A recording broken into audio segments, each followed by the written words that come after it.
Hello, people that like lighters. I don't actually smoke. I smoked casually before COVID-19 happened, but when COVID was happening, I just figured I'm not going to smoke anymore, and that's been the case. But I still use lighters because I very often have to burn off the threads or the flashing of plastic-based fabrics. So we're going to do that later. And there's nothing really wrong with doing it short term with a disposable lighter, but if you're doing a lot of stuff, like I have a whole suit that's stitched together for airsoft, and this stuff just gets too hot. You know, you gotta let the thing cool down. It's very annoying. As much as I like butane lighters, the butane's under pressure, so if you don't use it often, I think the gas just leaks out. I think maybe the O-rings inside get old, and then the pressurized gas just releases. And a warning, if you see any of those cheap butane lighters with clear tanks, I bought several of those years ago and they all crack. And I even had a soldering gun explode in my hand once because it had a clear tank. So I would not recommend buying a clear tanked butane lighter. It's not good. This one still works, I just haven't filled it because it annoying. This is butane, and this thing is absolutely awesome, but this is more like a lightsaber. This thing is so powerful that it'll just melt right through this plastic. So that's why I do use this, but not for burning off threads and stuff. Right now my default is just a disposable lighter, but it gets really hot. That's a long introduction, but if you're looking for lighters, I don't think butane's good because it's under pressure and eventually just seems to leak out. That's my experience. Yeah, and then these get too hot. So I thought I'd go back in time and try the kerosene types. The old school lighters like Zippo lighters or kerosene. Well, that's what they're listed as, kerosene. I think Zippo lighter fluid actually has naphtha in it, so it's specifically, I guess, better maybe for lighters. Straight kerosene might gum up the lighter from what my internet research tells me, but please leave a comment otherwise if regular kerosene is acceptable in lighters or not. So I got this from AliExpress like most things here, and I have a bunch more on the way, so there's gonna be a whole series of regular like lighter fluid lighters. This thing is by a brand called Honest. Well, it's 104 grams. I don't know if the listing has dimensions, so there you can look at that. It's maybe like 8 centimeters, a little over 3 inches. Widthwise, though, it's more like 4 centimeters, maybe a little over 1.5 inches, and the thickness is maybe 18 millimeters. I don't know what that is, 3/4 of an inch, in that ballpark. All right, let's get this out of the way. So, initial impression, because the heft of it is this is metal here, some sort of die cast, I assume, or maybe it's, I don't know. It looks like it's copper, but I doubt it, right? Because it'd be much more expensive. Although this is brass right here. It's probably just die cast colored. I don't know if painted me. I don't know. Forget it. All I can say is here it's not that color, right? But so I do think it's maybe coated with something that looks like copper. Okay, I think maybe copper might be too soft for a lighter, but it feels quality. I like it. And this is plastic right here, although it does look like a fine exotic wood. It is plastic. You can even see like I think this might be hydrographics if I had to guess. Not the best quality, as you can see here, some sort of contaminant in the finish, but I'm fine with that. There is a clear tank here, but this is not under pressure, so I'm gonna assume or hope that this doesn't crack from pressure if there is no pressure. Okay, let's see. How does this thing? There's the roller for the flint. Okay, so you can also replace the flint. Let's see how easy that is. All right, to save some time, we'll just use one electric screwdriver. I hate these flathead fasteners, but I guess you could use a coin or something really rudimentary if you're out in the field, so that's probably why they stick with it. Alright, so yeah, you got a long spring, and yeah, there's the flint, so it's nice to know that you could easily replace that. That's another issue with some butane lighters. If they have that clicking sound, that's a piezoelectric igniter, and eventually those crystals go bad, so I don't like those lighters. either. Okay, let's... So this is like stainless steel, I think. I don't think that's gonna rust.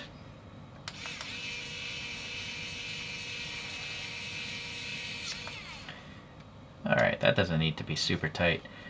I guess we gotta fill this up. Well, let's try it without filling it up. So this thing, does that open it? Nope.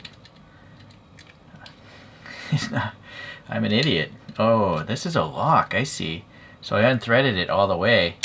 Ah, so that's actually smart. So it can't just open up in your pocket if you accidentally press that.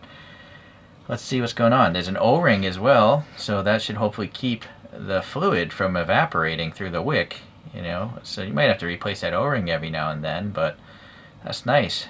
This is all brass up in here. Again, this is probably die cast if I had to guess. And that's the mechanism attached to this. So it's grabbing onto some sort of hook on the cap there, and that's what's making that happen. So if you tighten that down, you can't obviously move that lock mechanism. So that's pretty smart. Okay, let's fill it up then.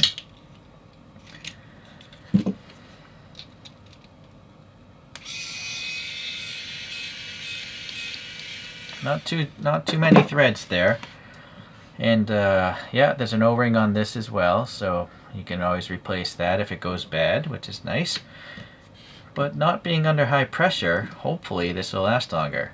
So I do like the sight window, but I think there's actually dust in there. I'm gonna blow into this. Yeah, I don't know. Where's my I gotta get like a little eyelash thing. I want to see if I can get it. Oh, I cannot. Oh, well, you might have to remove the actual wick. Let's see if you can do that. I don't know. I don't see any sort of indication that there'd be a way to grab that and unscrew it. I wonder if it's maybe friction. So hold on, I gotta find a different object here. So I'm wondering if you could push this out. No, it doesn't want to push out. I think if you push too hard, you'll bend it. So I think this stainless rod, or tube in here holding the wick, is permanently mounted. I don't think it's meant to come out. So be mindful of that. So it's going to be hard to get anything out of there. I suppose you could just wash it out with some high pressure water, let it dry out, then fill it with fuel. But it's not going to contaminate the wick too much anyway, so we're going to continue on. Alright, it's just some Roncinol here. Guess that's good enough. Let me close that since I already knocked it over on the table. And let's get this thing back on. Try to find that thread. There's a little bit of knurling on the side of this thing. But yeah, it's definitely not easy. There we go. So just using your fingers, you can get most of it. And maybe, yeah, actually, you don't need tools at all. You just need a fingernail. Huh. I'm going to play it safe though and just do this a little bit. No, it barely turned after my fingernail, so you saw it move maybe a few degrees. Okay, so let's check it out now. It might have to get wet though, that wick, so no, it's not wet yet. Oh, look at this though. So the wick is, you know, I think it's getting crushed by this brass cap. I'm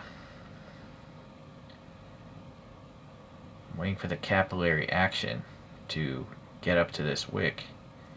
John Wick.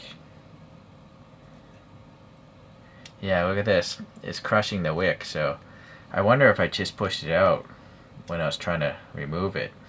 Let me try to push it down in there a little bit. Maybe that'll help out.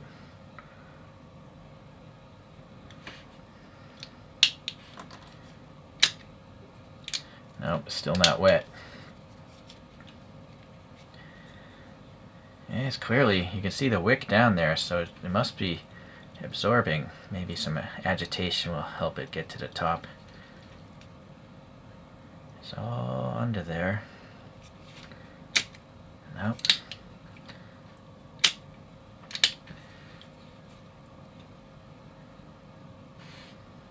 Let me come back when this thing is soaked. Alright, it works now. I thought I maybe jammed it too tight and it was having a hard time coming out, so I actually pulled the wick up a little bit and then I actually trimmed off the excess. So you'll see some of the excess still here. And I'm just going to take these little clippers here. Just so it doesn't, just so the whole wick is underneath this copper cap and the fluid doesn't evaporate. Because that's the problem with the butane stuff, right? Some really small scissors might do the job too. But, yeah. Okay, so that's what's going on there. Let's close it up. Yeah, it works. Now the question is it effective for this? Yeah, I guess it's actually probably smaller in flame than a disposable. Yeah, this disposable is cranked all the way up. And you can see, right? So it's actually a very mild flame for sure. Which actually in my case is what I want. I don't want a super hot flame burning all my hook and loop and string and stuff like that. And so far it's getting warm, but there's a lot of metal here, so I think it's going to take a lot longer to heat up compared to the small amount of metal on the top of this thing. Yeah, so let's just let it burn a little bit. It's getting warm. Still not hot though.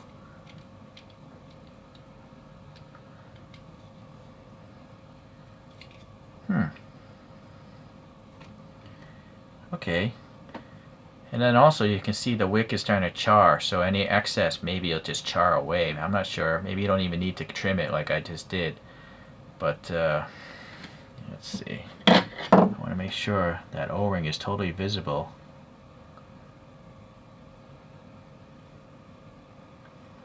That way this copper cap, or brass cap, I'm sorry, will definitely seal down. Okay. Yeah, it's definitely warm. I mean, I think if you left that thing burning for 10 minutes, it's going to get super hot, but that's definitely lasted longer than the heat that I can tolerate from a disposable. So, I would say all in all, it's pretty good. It wasn't very expensive. It's actually kind of classy looking. And this is just neat, just doing this press button. And then the lock mechanism is pretty smart too. So if you actually put it in a backpack or your pocket, it's not gonna just open, right? Never mind, light. And then you can replace the flint. So I think, yeah, today's a success. But we're gonna try out some other ones. Just gonna buy a bunch of other cheap lighters, and we'll see how they work out. But I'm digging this one. It is a little weird though that the branding is only on this side. They were too lazy to put it on this side. You would think they would just maybe put it into the base plate or top plate if these are cast parts. But yeah. Or maybe the factory is actually making these for different brands. That could be the issue. Maybe Honest doesn't have a factory. Okay, well, we'll see you in the next lighter review. Smoking's bad, okay?